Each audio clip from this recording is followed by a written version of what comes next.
Assalamualaikum warahmatullahi wabarakatuh. Labbaik Allahumma labbaik, labbaik la syarika lak labbaik, innal hamda wan ni'mata laka wal mulk la syarikalah. Sahabat MUI TV, pada tahun ini 2025 ini seluruh Indonesia yang insya Allah masuk ke dalam asrama pada tanggal 1 Mei dan pertama kali diberangkatkan ke Saudi Arabia, ke Madinah. Gelombang pertama adalah pada tanggal 2 Mei. Ini adalah jurnal MUI TV dalam rangka keberangkatan haji mulai dari berangkat sampai terakhir. Nah, pada hari ini, pada pagi ini kami akan bertemu dengan Ibu Sri sebagai Kasih Haji Kementerian Agama Kota Bekasi. Mari kita lihat. Sahabat MUI TV dimanapun berada, saat ini bersama dengan Kasih PHU Kemenak Kota Bekasi ingin berbincang-bincang bagaimana persiapan keberangkatan haji di tahun 2025.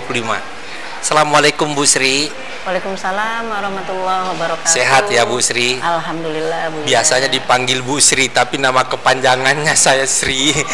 Ya, Bu Sri aja ya Bu ya. Mangga. Selaku Kasih PHU Kemenak Kota Bekasi. Kita ingin berbincang-bincang Bu, kaitannya dengan bagaimana persiapan haji khususnya di Kota Bekasi. Ya. Sampai sejauh ini udah bagaimana? Apakah sudah selesai, tinggal berangkat atau seperti apa? Ya. Baik, terima kasih Buya yang pada hari ini membersamai kita yang di Kemenak Kota Bekasi. Alhamdulillah sampai dengan saat ini kami di PHU sedang berjibaku dengan urusan dan juga mengurus jamaah haji yang ada di Kota Bekasi.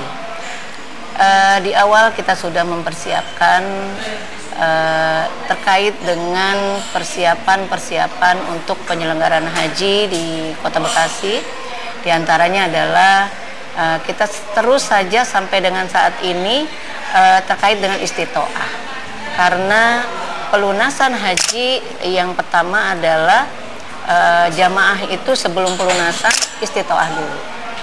Tanpa ada itu jamaah tidak bisa melunasi, dan kita diberikan kuota normatif 2.625 jamaah. 2.625 jamaah. Iya. Itu sudah memiliki istitoah semuanya. Ya. Alhamdulillah. Ya, alhamdulillah.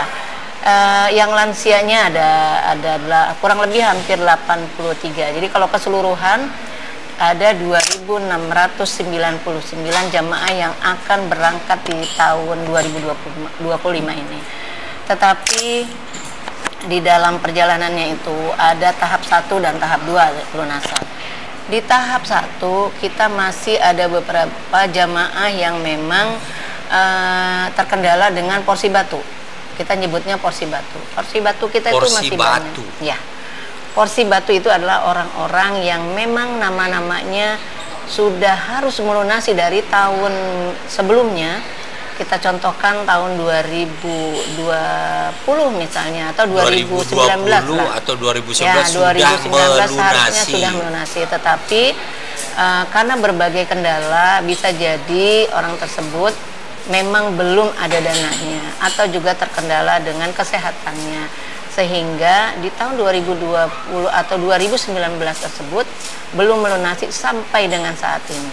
Dan itu masih kurang lebih ada seratusan orang. Yang kita sebutnya ya? Kota Bekasi saja itu. Betul.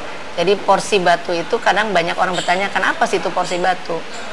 Jadi porsi batu adalah orang-orang yang sampai dengan saat ini seharusnya sudah siap melunasi, tetapi banyak kendalanya akhirnya tidak dilunasi. Iya. Kalau saya melihat ya, sehingga bukan menghambat sih sebetulnya. Berarti kesempatan orang yang di bawah itu, nomor-nomor tersebut seharusnya naik menjadi tidak, karena nama-nama tersebut masih ada di dalam estimasi keberangkatan di tahun 2025 yang pertama. Yang kedua juga banyak sekali kendalanya jamaah itu belum melunasi. Belum melunasi di tahun 2025 ini, walaupun persiapan kita dari manasik prosesnya. Oh, jadi di tahun 2025 baik itu diberikan pelunasan tahap pertama, tahap kedua belum melunasi juga? Belum, ya belum. Jadi tahap pertama itu kan yang normatif tadi. Iya, yang porsi batu tadi. Ya, yang ada porsi batunya. Nah, yang tahap kedua ini sudah diberikan kesempatan juga untuk orang-orang yang gagal sistem. Jadi siapa itu orang-orang yang gagal sistem? Jamaah yang gagal sistem itu ketika datang ke bank, jamaah tersebut ternyata sudah lewat dari jam 15 atau sebelum jam 15 kurang 10 mau melakukan pelunasan ternyata offline. Maka kita buatkan surat pengantar gagal sistem. Jadi bisa dimasukkan ke tahap kedua. Yang pertama, yang kedua jamaah yang istitoahnya masih dalam evaluasi. Jadi otomatis jamaah belum bisa melunasi di tahap 1. Berkaitan dengan istitoah, apakah tahun 2025 ini syarat istitoahnya lebih diperketat atau bagaimana, Bu Sri? Ya, sebetulnya hampir sama dengan tahun lalu. Malah untuk yang kesehatan mental, secara mental itu sudah dikurangi. Tahun lalu itu sampai namanya kita pemeriksaan kognitif. Jadi mentalnya harus sehat juga kan, lahir batinnya harus sehat. Jadi otomatis ketika tahun kemarin itu banyak pertanyaan sampai 500 pertanyaan, kalau sekarang sudah dibuat sesimpel mungkin untuk memudahkan jamaah. Jadi mental ya pertama. Mental yang pertama, karena kebanyakan Pak Buya ketika yang kita khawatirkan itu jamaah kan tahun ini masih saja banyak yang lansia. Ya termasuk Buya sendiri kan gitu ya. Jadi lansia itu betul-betul memang mendapatkan prioritas pelayanannya. Jadi otomatis yang lansia itu betul-betul harus didampingi, harus sehat lahir batinnya. Ada pendamping. Betul gitu. Jadi kita tidak khawatir. Para petugas pun dituntut untuk bisa memberikan layanan yang terbaik untuk jamaah lansia.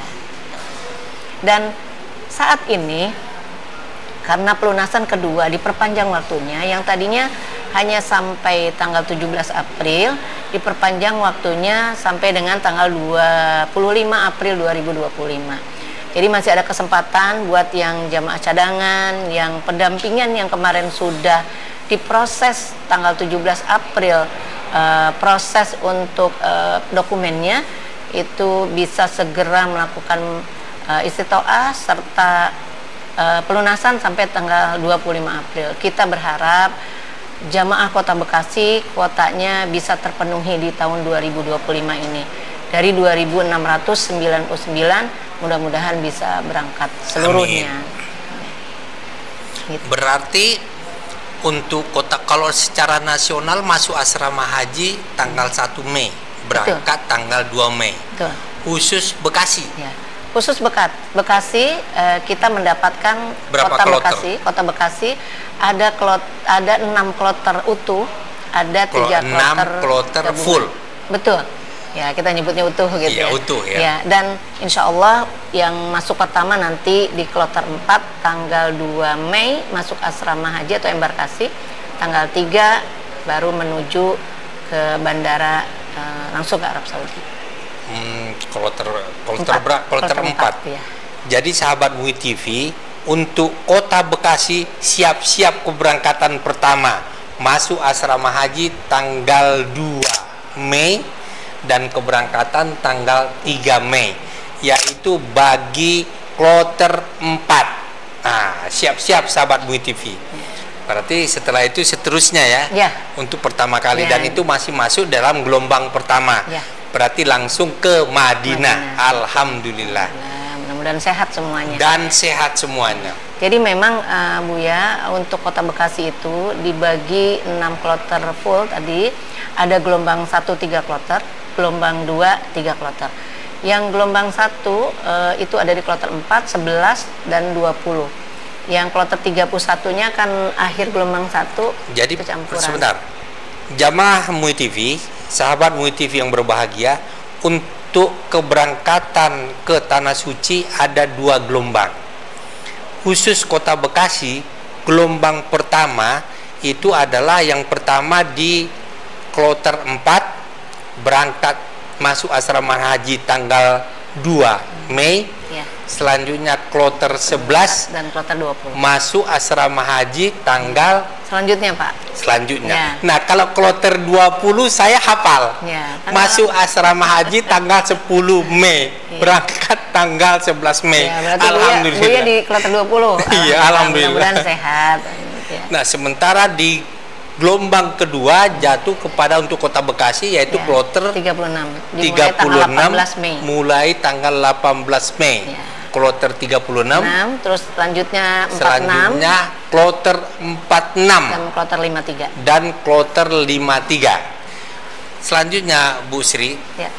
untuk istitoah tadi, apakah katanya kalau seandainya cuci darah, Ya. apakah tahun ini diperbolehkan berangkat haji? Ya.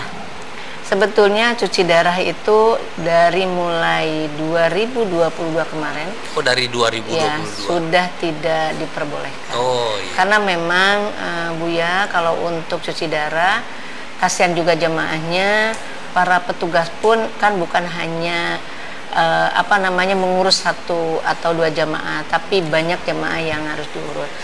Otomatis kalau dianggapnya itu cuci darah itu tidak istitoah. Tapi tetap jamaah bukan dibatalkan keberangkatannya. Siapa tahu ada mukjizat Allah yang memang nanti selanjutnya itu bisa sembuh, kan berarti bisa berangkat. Jadi istitoah itu penentunya bukan hanya di kabupaten kota, tetapi ketika nanti masuk asrama haji ya, dicek itu lagi. juga betul. Jadi ada pemeriksaan kesehatan ketiga yang dilakukan oleh BKKP atau dari kesehatan pelabuhan. Itulah nanti yang akan menentukan bahwa jamaah layak terbang atau tidak. Iya.